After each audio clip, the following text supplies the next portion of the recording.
So you were going to show me some of the scams that are going on, targeting these migrants who right now are scared, worried about mass deportations. Yes, I can tell you from my own personal experience, my Facebook page, business Facebook page, has been cloned more than once. Luckily, my clients have contacted me because they have been reached by somebody else asking them for money. For example, this one. This is not me. So somebody sent me this screenshot actually about this page, this Facebook profile who have contacted as pretending to be me, Moreno Law Firm. And I tried to inform that time to people how to know if a page is a business page, right, or is not a business page. So as you can see, here it says to add as a friend. Business pages, you don't add as a friend. You follow business pages. So that was like the first thing, is like, just make sure this is a business page. Mm-hmm. So they put my everything, they clone everything, they took my picture because they can save pictures from any Facebook business that is, is public. You can download those pictures, you can save them, the background, everything. They put my name, but that's not my office. And this has happened 3 times. So they just do variations of something with the same pictures, and they send messages to people asking for money to help them with immigration. This is what happened to me and actually many other immigration attorneys. Besides this, there is people pretending to be immigration judges. There are people pretending to be immigration attorneys, as you can see.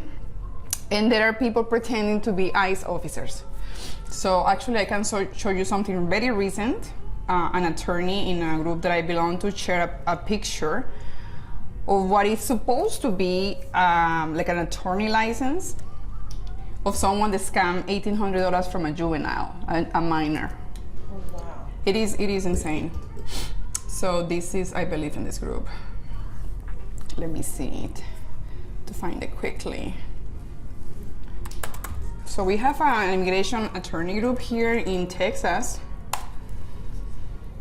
Oh, here it is. According to a colleague and a PNC's potential new client, this individual took $1,800 to perform legal services for a juvenile. And if you check this information of this person, supposed to be a lawyer license. That is not a lawyer license. Attorneys, we don't have a lawyer license, we have bar cards. And very few bar cards actually have a picture. Some do, mine does. The New York bar has a picture for the attorney ID. Normally it doesn't say lawyer license. And I will just caution people to be very careful before they give any money to anybody. This guy with this document convinced somebody he was a lawyer and took $1,800 from a minor, an undocumented minor. So yeah, this literally was posted yesterday. Oh wow. Yeah. So with the fear of these deportations coming up, what are some of the things that migrants should know? Like if you get stopped, if they come to your house, what are your rights? What can you say? What can you ask for? Well, this information may vary by state, okay? Depending who is stopping you. The whole tension about the states that follow ICE request for detaining immigrants, and some states that do not do that. So depending on the state, this varies, right? If the police stop you versus ICE, right, there may be a difference. So starting with here in Texas. If you get stopped in a traffic stop, you need to know what the laws are. What do you have to do to not commit a crime, right? In Texas, it's a crime, state crime, to lie to the police.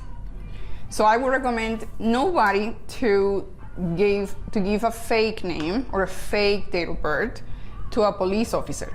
Now, the law requires you to identify yourself to the police, but it's not like an absolute rule, because you also have a right to not say anything to the police. So instead of lying about your name, your date of birth, or your immigration status, I would recommend everybody to use their constitutional right to remain silent. And if you need to say something, it could be something about, am I being detained and why?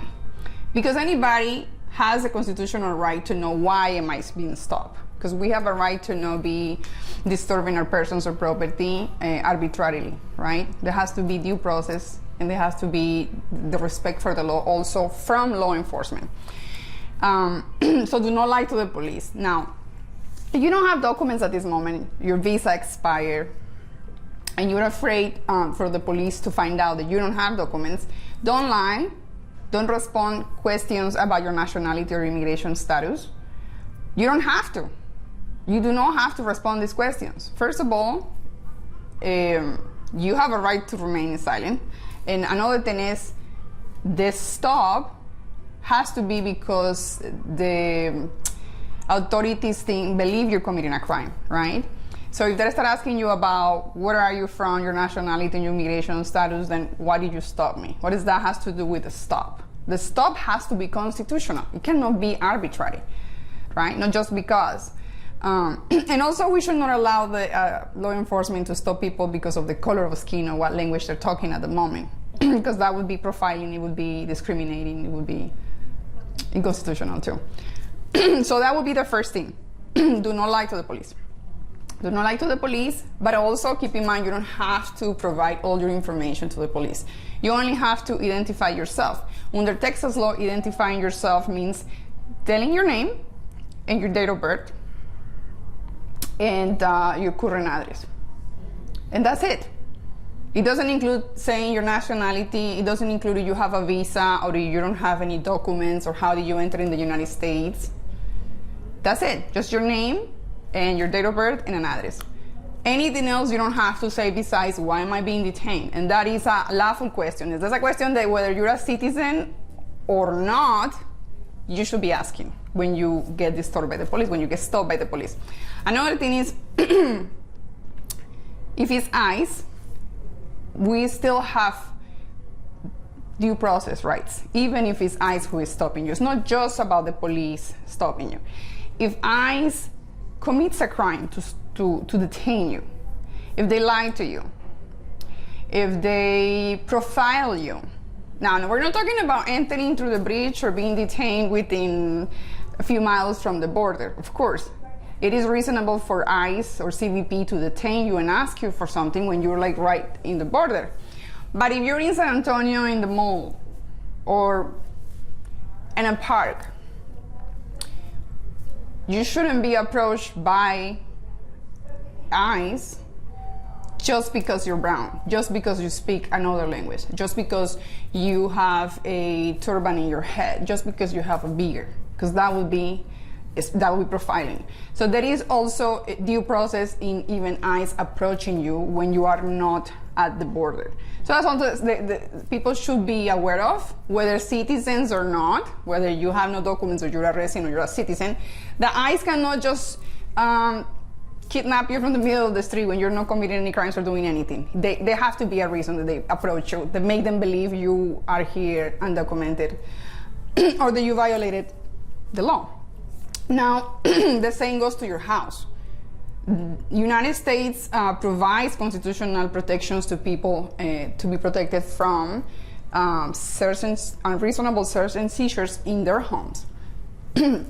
So if ICE goes and demands that you open the door, but they don't have a warrant of arrest, because ICE also have warrants of arrest, then you don't have to open. You don't have to open the door, you don't have to let them in. They need to have a warrant of arrest. So don't feel forced. I will advise people to not feel forced that they have to open the door, they have to let them in if they don't have a warrant of arrest.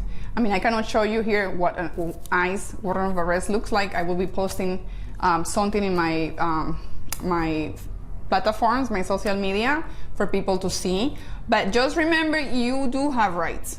Whether you have papers, whether you're a citizen, or whether you have an expired visa, or you have a removal case pending, or your asylum pending, or you're just here undocumented, you still have rights.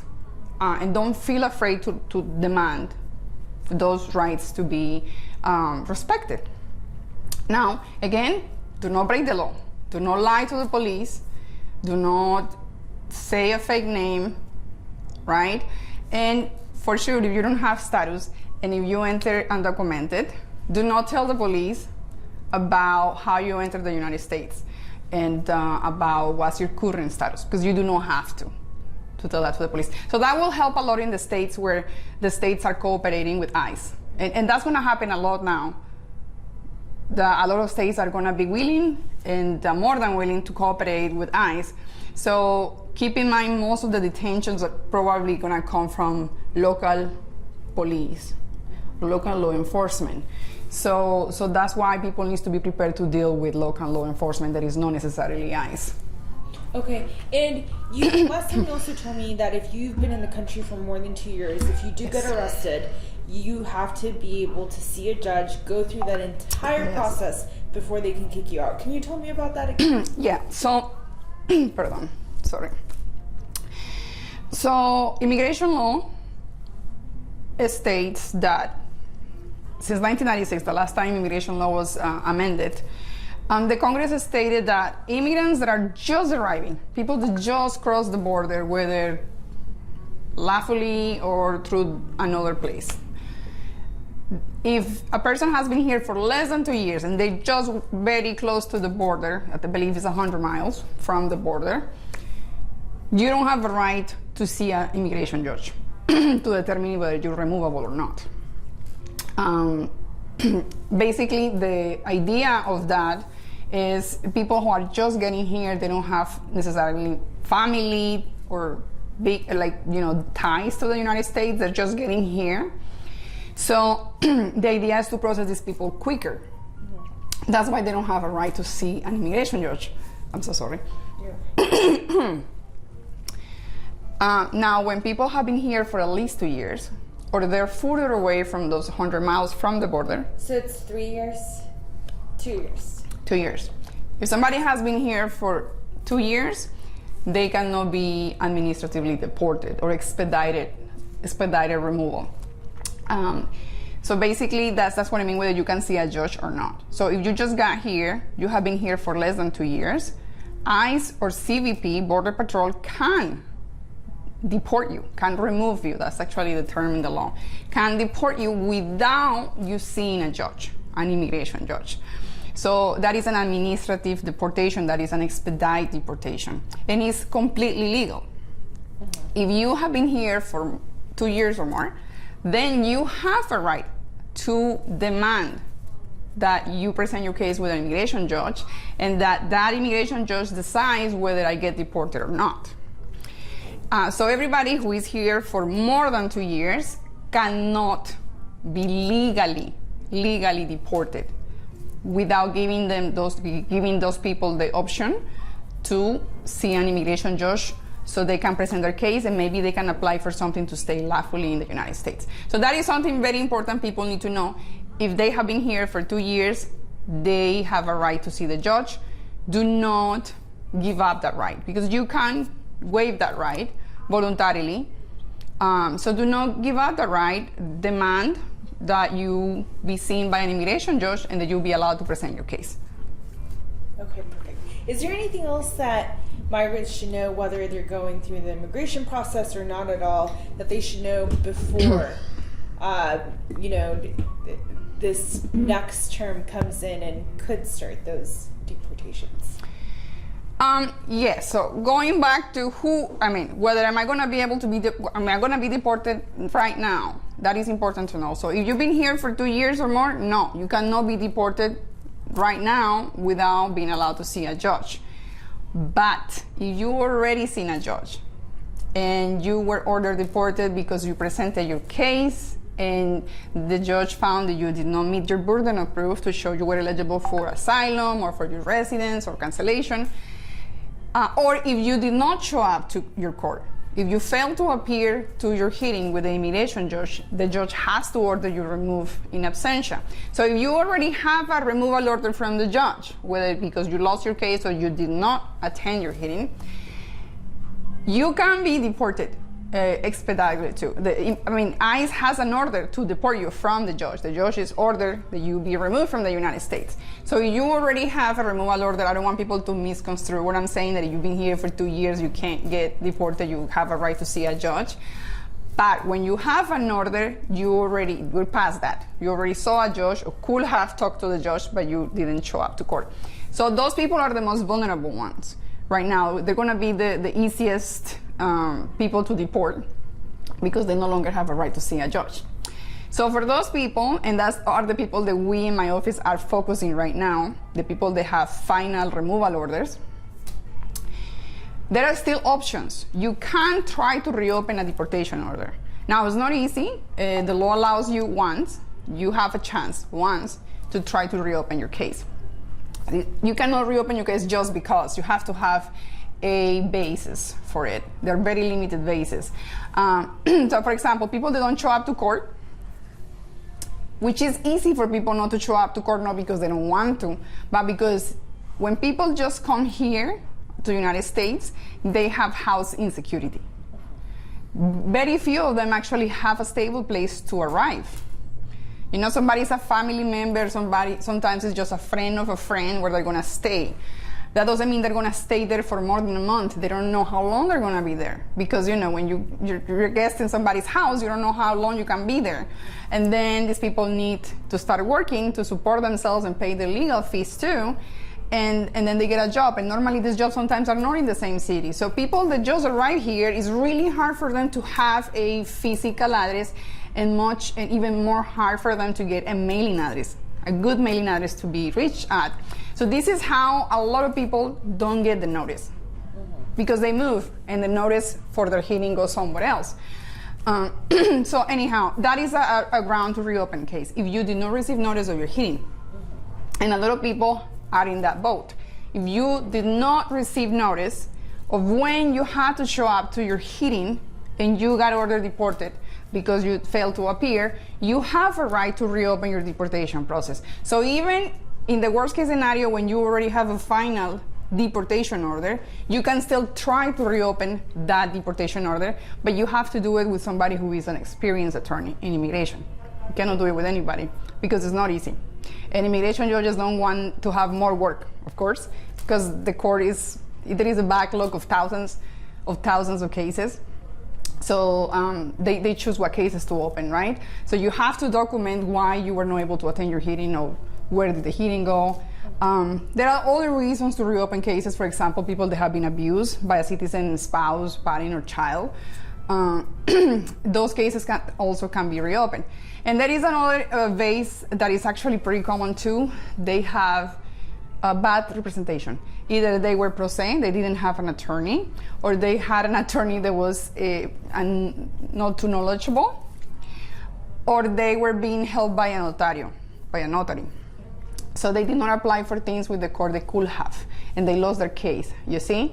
So if they can show that they were giving wrong advice, and because of that, they lost their case, they can try to reopen their case with the immigration judge. So that is a very important thing for people with have final removal orders to know and to act upon, to start trying to reopen those cases, so you don't have a final deportation order, because if you do and you don't do anything, ICE can come and pick you up.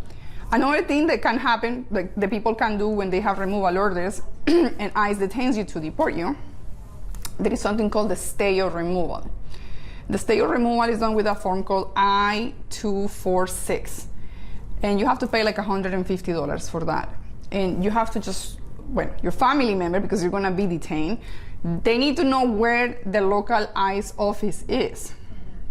No USCIS office, there's different people. USCIS is completely different from ICE. So they need to know where the local ICE office is to go and take that form and take that money order or check for $150 to stay your removal. And that is just literally requesting them to get you out of the airplane or out of the bus for a very limited amount of time for you to do something about your case, or for a very, very extreme humanitarian reason. So normally when I have done this is because I am preparing a motion to reopen their deportation order. So that's something that follows immediately. I'm gonna reopen this case, give me 2 months, you see? And they tend to agree if you met it and you show that you're eligible. So those are things that people can do too. And going back to people that don't have removal orders, it would be wise for people to have proof that they have been here for at least 2 years.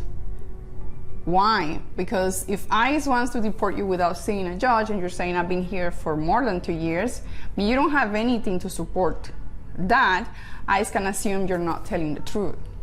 So I will advise everybody to have evidence that you've been here for at least 2 years. It could be your income taxes. It could be your car insurance from 2.5 years ago, right? Even that, something that shows that you were here over 2 years ago, to be able to make your case with ICE. No, I want to see an immigration judge. Now, if people have been here for at least 10 years and they have a spouse, parents, or minor children that are citizens or residents, they can apply for cancellation of their deportability, let's call it like that, and for their green card with the immigration judge. So there is a lot of people that will actually benefit from being detained by ICE. There is a lot of people that are eligible to become lawful permanent residents only if they get detained and be placed in removal proceedings.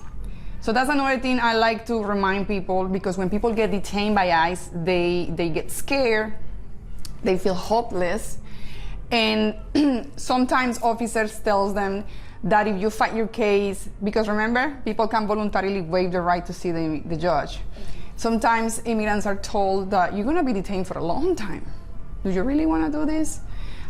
So people with those fears and what they're told about you could be detained for a long time fighting that case, decide to waive the right to see the judge. I would recommend absolutely everybody to not waive that right, because chances are you may be eligible for something with the immigration judge or with USCIS to be able to stay in the United States. So don't waive that right, demand that you be allowed to see an immigration judge. And do not worry about the detention, because there is a right to be released from detention from ICE. Not everybody will stay detained, because it would be unconstitutional. Some people will if they have certain crimes, but most people are not subject to mandatory detention. So I would recommend people to fight, to demand the opportunity to see the immigration judge and to apply for relief with the immigration judge or with USCIS. Okay, perfect. Is there anything else that you think you need to mention? Oh yes, U.S. citizens and residents.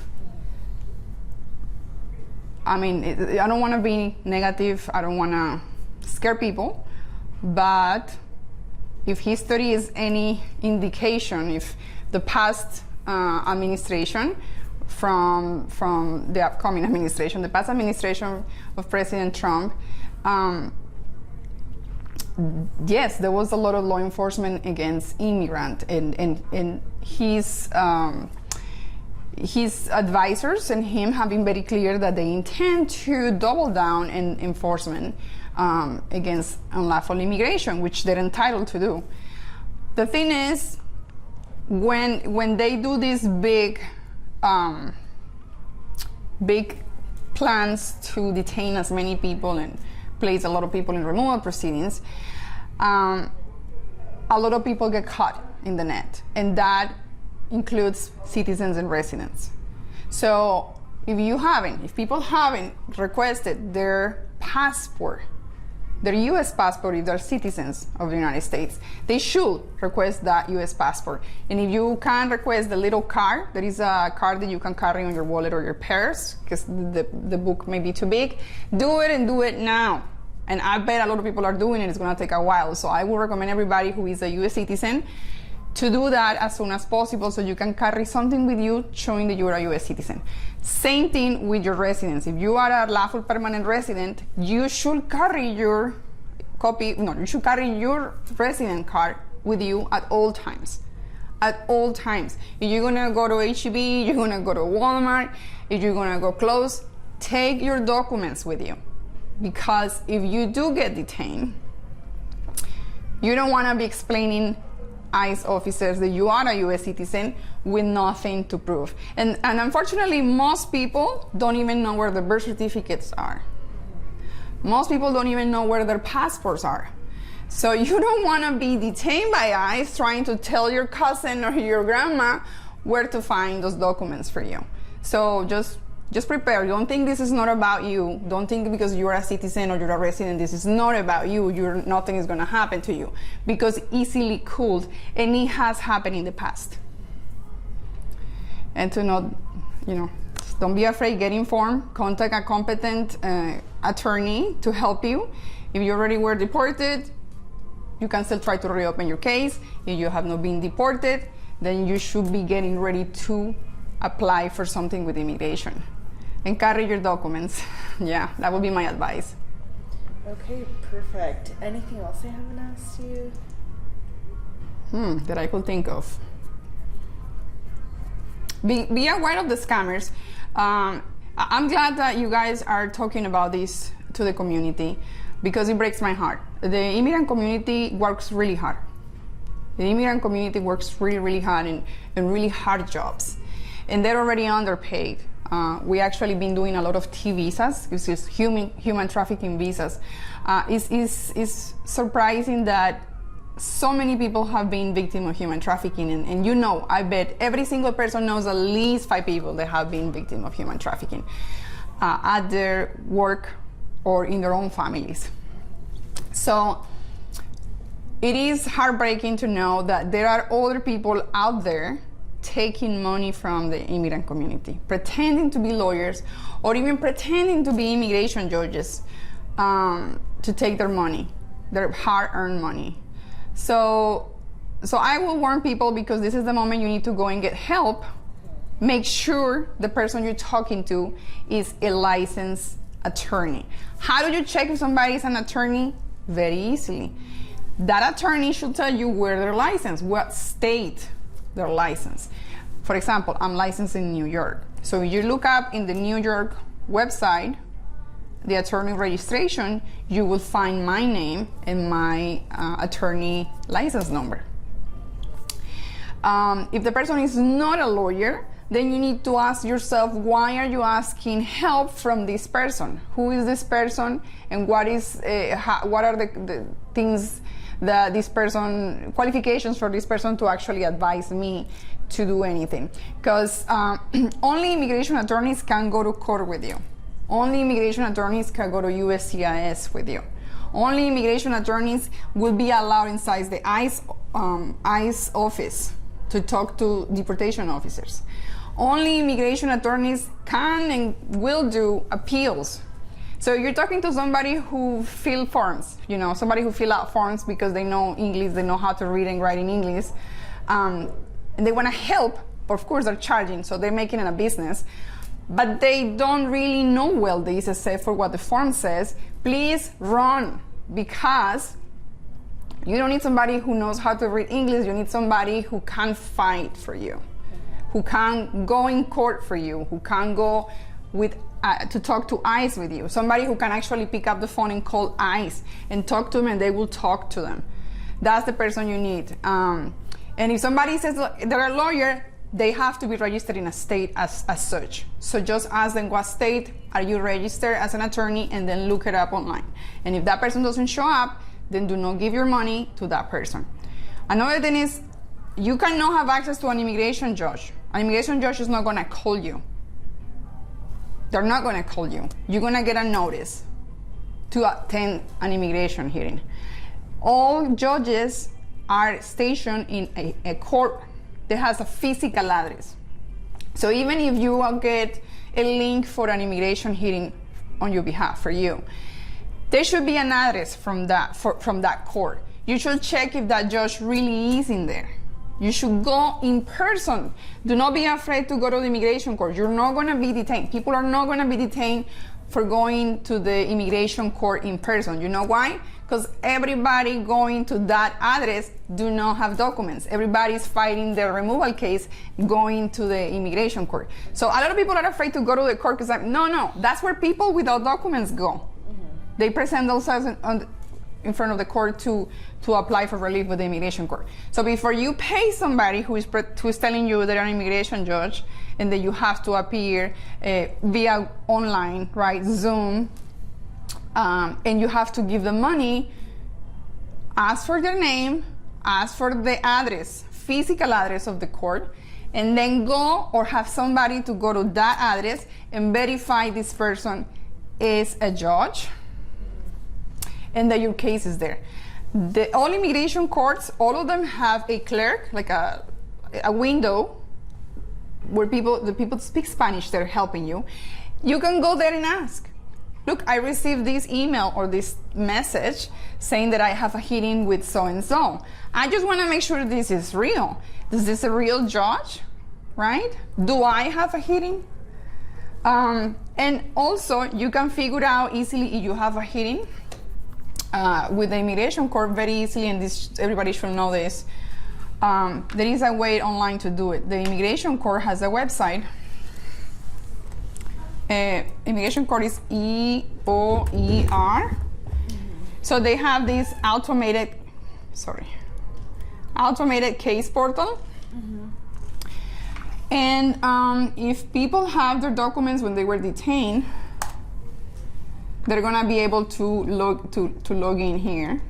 The first result of automated case information from EOIR is gonna be .gov. That's how you know it's a government website.